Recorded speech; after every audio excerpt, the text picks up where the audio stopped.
தமிழ் மக்களின் அரசியல் சூழ்நிலையில் மிக உயரமான ஒரு அரசியல் கலாச்சாரம் ஒன்று மேடையேற்றப்பட்டுக் கொண்டிருக்கின்றது. அதாவது தமிழ் தேசிய விடுதலையில் பக்கம் நின்று பார்க்கின்ற போது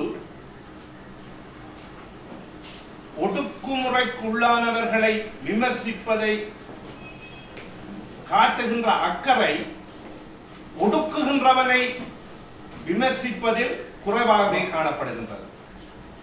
இவர்களின் செயற்பாடுகளினால் ஒடுக்குமுறை சக்திகள், குறிப்பாக பேரினவாத சக்திகள் பலமடையக்கூடிய ஒரு நிலைமையை இந்த உதிரிகள் சில சமயங்களில் பிராந்திய வல்லாதிக்கத்திடம் இருந்தும் ஏகாதிபத்திய சக்திகளிடம் இருந்தும் பெறுகின்ற சலுகைகளுக்காகவோ என்னவோ தெரியவில்லை, வலு வேகமாக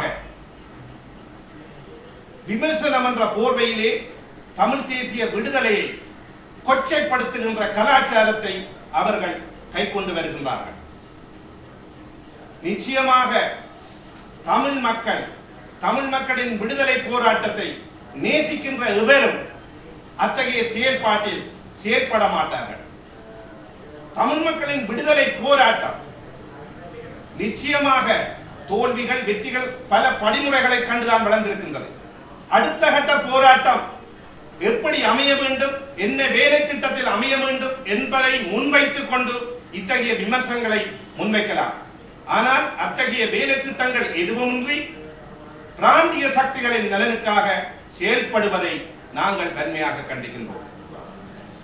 மேலும் தமிழ் மக்களின் விடுதலை போராட்டம் தொடர்பில் இந்திய நிலைப்பாடு மிக மிக பின்தங்கிய நிலையிலும் தமிழ் மக்களின் விடுதலைக்கு எதிரான செயற்பாடுகளில் தான் கவனமாக இருக்கின்றதே தவிர தென்னிலங்கையை ஏதாவது தீர்வு திட்டத்திற்குள் கொண்டு வருவதற்கான எந்த செயற்பாடும் இந்தியாவிடம் இன்று இல்லாத நிலையே காணப்படுகின்றது.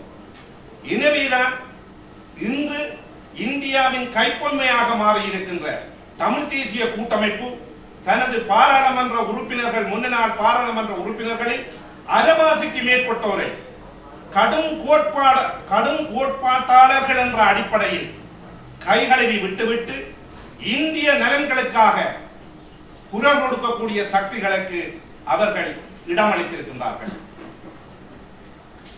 இதன் காரணத்தினால்தான் தமிழ் தலைமைகளுக்குள் இடதுசாரி பக்கம் சாயக்கூடிய தலைமைகளை எமது பக்கம் சேர்த்துக் கொண்டு வரலாற்றில் முதலாக தென்னிலங்கை இடதுசாரி சக்திகளுடன் தமிழ் தேசிய விடுதலை சக்திகள் இணைந்து இந்த பாராளுமன்ற தேர்தலிலே நாம் நாடு முழுக்க போட்டியிடுகின்றோம். நிச்சயமாக இந்த தேர்தலிலே கலாநிதி விக்ரமவாகு அவர்கள் தேசிய பட்டியல் மூலம் வருவதற்கான வாய்ப்புகள் நிறைய ஒன்று. அத்தகைய வாய்ப்பு அவருக்கு அளிக்கப்பட்டால் நான் நினைக்கின்றேன் ஜனாதிபதியை விட மிக செல்வாக்கு மிக்க தலைவராக, எல்லா தேசிய இனங்களினாலும் அங்கீகரிக்கப்பட்ட தலைவராக கலாநிதி விக்ரமவாகுவின் எதிர்கால அரசியல் அமையும். மேலும் இன்று ஐக்கிய நாடுகள் சபை செயற்படுகின்ற விதமும் இந்த நாட்டின் பேரினவாதத்திற்கு துணை புரிகின்ற ஒரு விதமாகத்தான் அமைகின்றது. அவர்களின் செயற்பாடு இந்த தேர்தலிலே பேரினவாத சக்திகள் எழுச்சி பெறவும் தங்களுடைய பலத்தை அதிகரிக்குமே உதவுமே தவிர தமிழ் மக்களின் துயரங்களுக்கு ஐக்கிய நாடுகள் சபையின் செயற்பாடு எத்தகைய ஒரு நம்பிக்கையும் வழங்கக்கூடிய நிலையிலே இல்லை. அதே போன்றுதான் மேற்கைரோப்பிய நாடுகளின் செயற்பாடுகளும் காணப்படுகின்றன. எமது மக்கள் மத்தியிலே ஏகாதிபத்திய சக்திகளிலும் பிராந்திய வெள்ளாதிக்க சக்திகளிலும் சதிகள் சம்பந்தமான தெளிவான நிலைப்பாட்டை தமிழ் தலைமைகள் ஒருபோதும் கொடுப்பதில்லை. தன்மையிலிருந்து மாறி வர்க்க நலன் என்ற தன்மை மேலோங்கியதன் காரணத்தினால் தான் இன்று சம்பிகரணவகை போன்ற தலைவர்கள் கருணாநிதி எனதால் இந்தியா எனதால் என்று சொல்லுகின்ற நிலைமை உருவாக்கப்பட்டிருக்கின்றது. இதை தமிழ் தலைமைகள் உணர வேண்டும், தமிழ் மக்கள் உணர வேண்டும். ஏகாதிபத்திய சக்திகளோ பிராந்திய வல்லாதிக்க சக்திகளோ ஒருபோதும் தமிழ் மக்களின் விடுதலை போராட்டத்திற்கு உதவ மாட்டார்கள். தமிழ் மக்கள் தங்களுடைய நேச சக்திகளை தென்னிலங்கையிலும் சர்வதேச மட்டத்திலும் இடதுசாரி தளத்தினூடாக பெற்றுக் கொள்வதற்கான முயற்சிகள் மேற்கொள்ளப்பட வேண்டும். இதன் காரணத்தினால்தான் இடதுசாரி விடுதலை முன்னணியும் தமிழ் தேசிய கூட்டமைப்பில் பிரிந்து வந்திருக்கின்ற தமிழ் தேசிய விடுதலை கூட்டமைப்பும் இணைந்து செயல்படுகின்றது. இது அடுத்த கட்ட போராட்டத்தின் தொடக்கமாகும். நிச்சயமாக தமிழ் மக்கள் எமது போராட்டத்தை அங்கீகரிப்பார்கள் என்ற நம்பிக்கை எமக்குண்டு.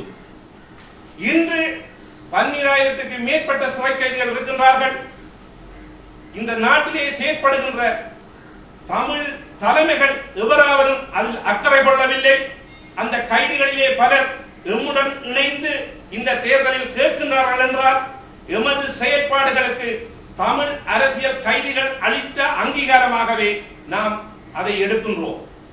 மேலும் காணாமல் போனவர்கள் தொடர்பாக கடந்த 5 ஆண்டு காலமாக நாம் செயல்பட்டு வருகின்றோம். ஐக்கிய நாடுகள் சபையிலே இது சம்பந்தமான விவாத பொருள் ஒன்று அடுத்த மாதம் நடைபெற இருக்கின்றது. எமது அமைப்பின் 2 பிரதிநிதிகளை அங்கே வந்து சாட்சியம் அளிக்குமாறு எங்களுடைய ஆவணத்தை கையளிக்குமாறு அவர்கள் கேட்டிருக்கின்றார்கள். நாங்கள் அதற்கான தயாரிப்பு நிலைமைகளிலே செயற்பட்டுக் கொண்டிருக்கின்றோம். எனவே இந்த நாட்டிலே உண்மையான தமிழ் மக்களின் விடுதலைக்காக, அரசியல் கைதிகளின் விடுதலைக்காக, காணாமல் போன மக்களின் விடுதலைக்காக செயல்படுகின்ற ஒரு அரசியல் சக்தியை தமிழ் மக்கள் நிச்சயம் அங்கீகரிப்பார்கள். இதே நேரம் பேரினவாதம் இன்று 3/2 பெரும்பான்மை கேட்கின்றது. பேரினவாதம் இந்த 3/2 பெரும்பான்மை கேட்க தேவையில்லை என்று கேட்டால் இந்த நாட்டிலே இருக்கின்ற அனைத்து அரசியல் சக்திகளும் இந்த மாற்றங்களுக்கான அங்கீகாரத்தை உங்களுக்கு தருகின்றோம் என்று கூறியிருக்கின்றார்கள். எனவே தன்னுடைய பேரினவாத தளத்தை மேலும் இறுக்கி இந்த நாடு முழுக்க ஒரு மியான்மர் ரீதியான ஒரு ராணுவ கட்டமைப்பின் கீழ் ஆட்சி தளத்தை கொண்டு செல்லுகின்ற ஒரு நிலைக்கு மஹிந்த அரசாங்கம் சென்று கொண்டிருக்கின்றது. அதை நாங்கள் ஒருபோதும் அங்கீகரிக்க கூடாது. இந்த நாட்டில் வாழுகின்ற எந்த தேசிய இனங்களும் அதை அங்கீகரிக்க கூடாது என நான் கேட்டுக்கொண்டு இந்த தேர்தலிலே இடதுசாரி விடுதலை முன்னணி நிச்சயம் ஒரு வரலாற்று திருப்புமுனையை ஏற்படுத்தும் என்ற நம்பிக்கையுடன் உங்களிடம் நான் நன்றி கூறி விடைபெறுகிறேன்.